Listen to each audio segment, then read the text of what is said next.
ኢትዮጵያን ወደ ተሳሪተ ሀገር እናሻግራት ሁላችንም በመደመር። ስሜ ከማል ጀማል ይባላለኝ።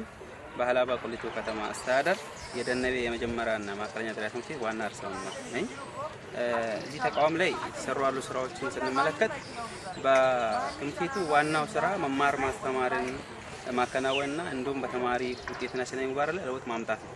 ከዚህ ጋር ተያይዞ ደግሞ በትምህርት ቤቱ ሀብት ከማፍጠር አንጻር በፓርቲያችን እሳቤ መነሻ በትምህርታችን ሀብት ለማፍጠር ሰፊ ስራዎችን መስራት ችለናል። ከነዚህ ስራዎች አንጻር በዝርዝር ለመግለጽ ያክል የመጀመሪያው በ2017 ነው እዚህ ተቋም የገባሁት። በታህሳስ ወር ጀምሮ እዚህ አሁን የሚታዩበት ኤሪያ በሙሉ በጢሻ የተሸፈነ አካባቢ ነበር። ይህንን ከፓርቲያችን እሳቤና ከጠቅላይ ሚኒስትሩ ከዶክተር አብይ ኢኒሼቲቭ መነሻ ትምህርት ቤቱ ሀብት ለመፍጠር ጥረት አድርገናል። ይህን ሀብት ለመፍጠር ካደረግናቸው ጥረቶች ወሳኙና አንዱ ብለን የምናስበው በሁለት መልክ ነው የሰራ ነው።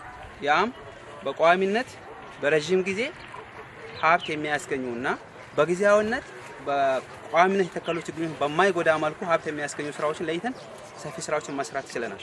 ከዚህ አሁን ከሚታዩት ኤሪያ አካባቢ በ2017 በበቆሎ እሸት ብቻ ወደ 70 ሺህ ብር ማግኘት እንችለናል። በእሸቱና በተረፈ ምርቱ ማለት አለፈ ሲልም ያው በሚታዩት መልኩ የፓፓ ውስጥ ላይ የተሰሩ አቮካዶ እንደሚታዩት ደግሞ አሁንም በቆሎ ድጋሚ አለ፣ ቦሎቄ አለ።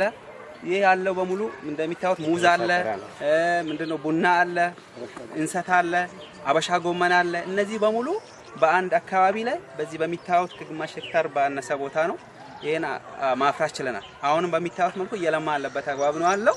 ይሄንን ደግሞ ስንሰራ እንደ ትምህርት ቤታችን የመምህራን ግንባር ህብረት አለ። እንደ ትምህርት ቤታችን ደነቤ መምህራን ግንባር ነበር ተሞክሮ አድርጎ እንደ ትምህርት ቤትም በዛው ልክ ተነሳሽነት ይሰራሉ። መምህራን ተማሪዎቻቸውን እያስተባበሩ ውሃ ማጠጣት ስራ አለፍ ሲልም የመንከባከብ ስራ የሚሰሩበት አግባብ ነው የተፈጠረው።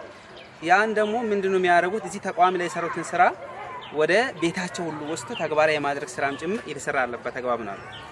እንደሚታወቀው ተማሪ የቲዮሬቲካል ትምህርት በክላስ ውስጥ ይማራል። የተግባር ትምህርት ደግሞ እዚሁ ግቢ ማየት የሚችልበት እድል ነው አለ። ምክንያቱም በጓሯቸው እንዴት በቤታቸው እንዴት ማልማት እንደሚችሉ ሁሉ እድል የሚፈጥር በመሆኑ ይሄ ትልቅ ሀሳብ እንደ ፓርቲያችን ትልቅ ሀሳብ ብለን ስለተቀበልን በሰፊው ስራ እየሰራናልበት አግባብ ነው አለው። አሁን ሰዓት ላይ ኦልሬዲ አመት አልሞላውም። የሚታወቅ ፓፓ ፍራፍሬ ለዚህ ደርሶ እየበላን ነው። በዚህ ማብላት ጀምረናል። መምህራኖቻችን እየተመገቡበት አለበት አግባብ ነው አለው። አሁንም በሚታዩት መልኩ በዚህ ውስጥ ያለው እሸት በቆሎ አሁን ተለቅ ብሏል። ከሁለት ወር በኋላ ወደ እሽነት ደርሶ ለአካባቢ ማህበረሰብ በማቅረብ ለመምህራኖቻችን በማቅረብ የገበያ ማረጋገጥ ስራ መስራት እንችላለን ብለን እናስባለን። ሌላም ተጨማሪ ስራዎች አሉ። ከዚህ ቦታ በዘለላ ሌላ ፓርኪንግም ጭምር ስላለ ማለት ይቻላል። እዛ አካባቢም ካሮት አለን፣ ቀይ ስር አለን፣ ነጭ ሽንኩርት አለን፣ ዝንጅብል አለ፣ አበሻ ጎመን አለ። እነዛን ቆስጣን ጭምር አድርሰን ያባዘናልንበት አግባብ ነው አለ። ይሄን ማለት የሚቻል ነውና ሙዙም ከትንሽ ከወራት በኋላ ሙዙን መብላት እንጀምራለን ብዬ ነው ማስበው። ስለዚህ ይሄንን ማህበረሰቡን ለማስተማርም አለፈስም ለትምህርቱ ሀብት ከማፍጠር አንጻርም ሰፊ ስራ ያሰረንበት ነው ብሎ መውሰድ ይቻላል ብዬ ነው። ሌሎች ተሞክሮ እንዲሆን ምን ትመክራለች? ሌሎች ተቋማት ምድረ በዳ ሆኖ የሚያየንበት ያለ ነው። ከተማ ውስጥ ብዙ ትምህርት ተቋማት አሉ እንደዚህ ሁሉ ማለት ነው። ስለዚህ ምን አይነት መልዕክት አሳጥራለች?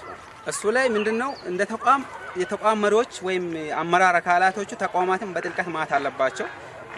ዋናው የእይታ መነጽራችን ማስፋት ነው ብዬ ማስበው። ይሄ ቦታ ለዚህ ሀሳብ ከኛ ሀሳብ ከሀገሪቱ ጠቅላይ ሚኒስትር እንዲሁም ከፓርቲው ሀሳብ ከመነሻ አድርገን ነው እኛ ምን አለን ብለን ማለት ይቻላል ነው አይተን ይኸው ሀብት ማፍጠር ችለናል።